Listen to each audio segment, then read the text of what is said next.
प्रणाम साथियों, जय जय श्री राधे। स्वागत है आपका ज्ञान की ओर में। आज हम बात करने वाले हैं प्रथम स्कंद के 15वें अध्याय की। दोस्तों, इस अध्याय में बात होने वाली है कि किस प्रकार से राजा परीक्षित को राज्य देकर पांडव स्वर्ग सिधार जाते हैं। तो आइए प्रवेश करते हैं इस अध्याय में। जय जय श्री राधे।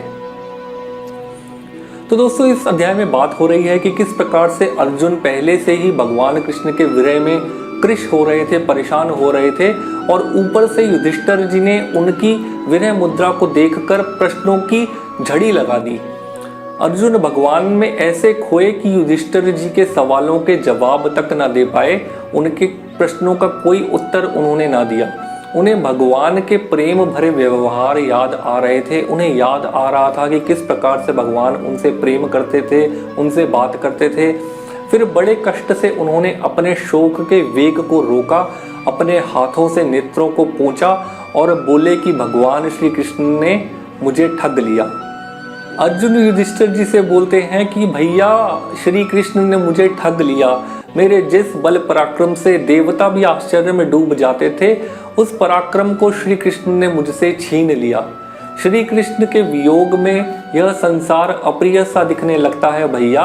उनके प्रताप से मैंने जिस प्रकार मछली को बेध कर द्रौपदी को प्राप्त किया था, किस प्रकार से 10,000 हाथियों की शक्ति वाले आपके ये भैया भीम, उन्हीं की शक्ति से उन्होंने जरासंध का वध किया था। तब भगवान श्री कृष्ण ने कई राजाओं को मुक्त किया था, जिनको जरासंध ने महाभैरव यज्ञ में बलि चढ़ाने के लिए बंदी बना के रखा था। तो अर्जुन भगवान श्री कृष्ण की तारीफ करते हुए, उनके बारे में बखान करते हुए युधिष्ठिर जी को बताते हैं कि किस प्रकार से भगवान श्री कृष्ण ने उनको ठग लिया। बंधुओं, महाभारत के समय में पांडव जिस समय वनवास कर रहे थे, उस समय आप सभी ने ये कथा सुनी है कि किस प्रकार से महर्षि दुर्वासा, जिन्हें माना जाता है कि बहुत जल्दी क्रोध आ जाता है और वे बहुत जल्दी किसी को श्राप दे देते हैं, ये आपने कथा सुनी होगी कि महाभारत के समय में एक बार महर्षि दुर्वासा अपने 10,000 शिष्यों के साथ पांडवों की कुटिया पर भोजन करने के लिए आते हैं और उनके पास भोजन नहीं होता है।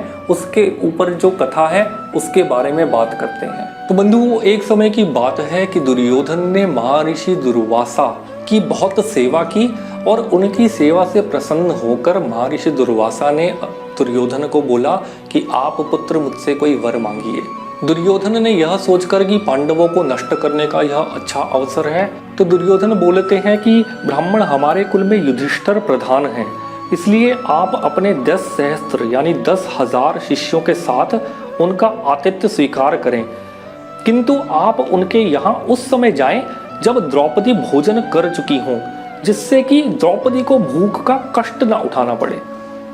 बंधुओं, द्रौपदी के पास भगवान सूर्यदेव की दी हुई एक बटलौई थी और इस बटलौई की यह विशेषता थी कि उसमें सिद्ध किया हुआ अन्न द्रौपदी के भोजन कर लेने के उपरांत बिल्कुल भी नहीं बचता था, किंतु उससे पहले कितने भी लोग भोजन कर लें, उसमें अन्न समाप्त नहीं होता था। तो सूर्यदेव की ऐसी बटलौई द्रौपदी के पास थी। तो बंधुओं, दुर्वासा ऋषि द्रौपदी के भोजन कर लेने के उपरांत इस कथा में मध्यांत में अपने शिष्य मंडली के साथ में वहां पर पहुंच जाते हैं और धर्मराज यानी युधिष्ठिर से बोलते हैं कि हम नदी पर स्नान करने जा रहे हैं, तुम हमारे लिए भोजन तैयार रखना। इससे द्रौपदी को बड़ी चिंता होती है और अचानक से उनको कुछ समझ नहीं आता। वे भगवान श्री कृष्ण की शरण में जाती हैं और भगवान श्री कृष्ण तुरंत ही अपना विलास भवन छोड़ के द्रौपदी की झोंपड़ी पर आ जाते हैं और द्रौपदी से बड़े प्रेम से बोलते हैं कि कृष्णे, आज बड़ी भूख लगी है, कुछ खाने को तो दे दो। द्रौपदी भगवान श्री कृष्ण की अनुपम दया से तो गद्गद हो जाती हैं, लेकिन भगवान से बोलती हैं कि प्रभु, मेरा बड़ा भाग्य है जो आज आपने अपने मन से आकर मुझसे भोजन मांगा, परंतु मैं क्या करूं, अभी तो कुटी में कुछ भी नहीं शेष बचा है। तो भगवान ने कहा कि अच्छा, वह पात्र ले आओ, उसमें कुछ ना कुछ तो शेष होगा ही। तो द्रौपदी बटलोई तो ले आई, उसमें कहीं शाक का, जैसे कई लोग चावल भी बोलते हैं, कि चावल का एक दाना उसमें शेष बचा हुआ रह गया था और विश्वात्मा भगवान ने, भगवान श्री कृष्ण हरि ने उसी को भोग लगाकर त्रिलोकी को तृप्त कर दिया और भीमसेन से कहा कि जाओ मुनि मंडली को भोजन के लिए ले आओ, किंतु मुनि मंडली तो वहाँ से पहले ही तृप्त होकर जा चुके थे। ऐसा श्रीमद् भागवत में लिखा है और यह कथा महाभारत में भी लिखी है। इसके बाद अर्जुन युधिष्ठिर से बोलते हैं कि उन्हीं की कृपा से, यानी भगवान श्री कृष्ण की कृपा से ही मुझे भगवान शंकर से पाशुपत अस्त्र प्राप्त हुआ था। उन्हीं की कृपा से मैं इसी शरीर से स्वर्ग गया और देवराज इंद्र की सभा में उनके बराबर आधे स्थान पर बैठने का सम्मान मैंने प्राप्त किया था। अर्जुन बोलते हैं कि उन्हीं कृपामयी भगवान श्री कृष्ण ने आज मुझे ठग लिया। अर्जुन बोलते हैं कि महाभारत के युद्ध में द्रोणाचार्य, भीष्म, कर्ण, शल्य आदि बड़े बड़े वीर योद्धा थे, परंतु जैसे हिरण्यकश्यप के अस्त्र शस्त्र प्रहलाद को छू तक नहीं पाते थे, उसी प्रकार से युद्ध में उनके अस्त्र मुझे छू तक नहीं पाते थे। किनके अस्त्र नहीं छू पाते थे? तो अर्जुन बोलते हैं द्रोणाचार्य, भीष्म, शल्य इत्यादि के। अर्जुन बोलते हैं कि किस प्रकार से भगवान मुझे पार्थ, अर्जुन, सखा, कुरुनंदन आदि कहकर पुकारते थे। युधिष्ठिर को वे बोलते हैं, महाराज युधिष्ठिर, जो मेरे सखा प्रिय मित्र नहीं मेरे हृदय ही थे, उन्हीं पुरुषोत्तम भगवान से मैं रहित हो गया हूँ। भगवान कृष्ण की पत्नियों को द्वारका से अपने साथ ला रहा था, परंतु मार्ग में दुष्ट गोपों ने मुझे एक अबला की भांति हरा दिया और मैं उनकी रक्षा तक नहीं कर पाया। अर्जुन बोलते हैं कि रथ भी वही है, गांडीव भी वही है, बाण भी वही है, अर्जुन भी वही है और घोड़े भी वही हैं, किंतु श्री कृष्ण के बिना सब शून्य हो गया है। इसके बाद अर्जुन युधिष्ठिर को संबोधित करते हुए बोलते हैं कि राजन, आपने द्वारिका वासियों की बात पूछी है।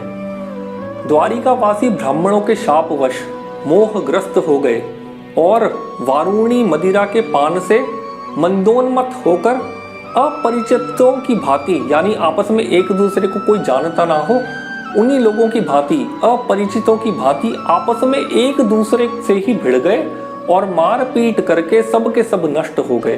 केवल कुछ 4-5 ही बचे हैं। वास्तव में यह भगवान की ही लीला है कि संसार के प्राणी एक दूसरे का पालन पोषण भी करते हैं और एक दूसरे को मार भी डालते हैं। जैसे बड़ा छोटे को और बलशाली निर्बल को खा जाता है, जैसे जल में जितने भी जलचर होते हैं, बड़ी मछली छोटी मछली को खा जाते हैं और छोटी मछलियां आपस में ही एक दूसरे को मार कर खा जाती हैं, उसी प्रकार से जैसे बड़े छोटे को और बलशाली निर्बल को खा जाते हैं और बड़े और शक्तिशाली एक दूसरे को खा जाते हैं, उसी प्रकार से यदि वंशियों के द्वारा ही नाश करके भगवान ने पूर्ण रूप से पृथ्वी का भार उतार दिया। इसी प्रकार भगवान को याद कर अर्जुन को भगवान का गीता ज्ञान स्मरण हो गया।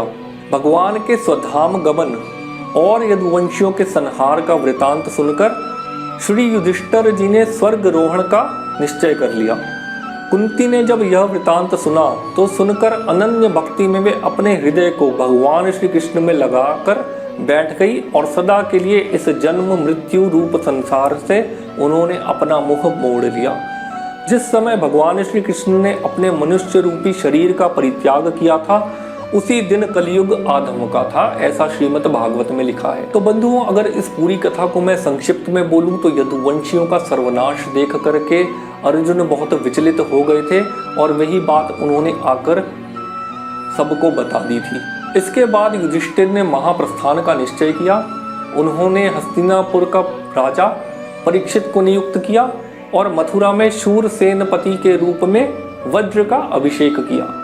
युधिष्ठिर ने संन्यास धारण किया, ममता अहंकार के बंधन सब काट डाले, अन्न जल उन्होंने अपना त्याग दिया, मौन व्रत धारण कर लिया, केश उन्होंने खोलकर अपने बिखेर लिया, बिना किसी की बाट देखे, बिना किसी का राह देखे, बिना किसी का इंतजार किए, बिना किसी की बात सुने वे घर से निकल पड़े उत्तर दिशा की ओर। भीम, अर्जुन आदि भी कलयुग के प्रभाव को देखकर भगवान श्री कृष्ण के चरणों की प्राप्ति का दृढ़ निश्चय करके युधिष्ठिर के पीछे पीछे चल पड़े। विदुर जी ने भी प्रभास क्षेत्र में अपने शरीर को त्याग दिया और वे यमलोक चले गए, अपने लोक को चले गए। इनकी कथा हम पहले बात कर चुके हैं। द्रौपदी ने देखा कि पांडव निरपेक्ष हो गए हैं, तब वे भी श्री कृष्ण का चिंतन कर उन्हें प्राप्त हो गई। पांडवों के महाप्रयाग की इस परम पवित्र और मंगलमयी कथा को जो श्रद्धा पूर्वक सुनता है वह निश्चय ही भगवान की भक्ति और मोक्ष को प्राप्त करता है, ऐसा श्रीमद् भागवत में लिखा है। इसके बाद में 15वां अध्याय समाप्त होता है। जय जय श्री राधे।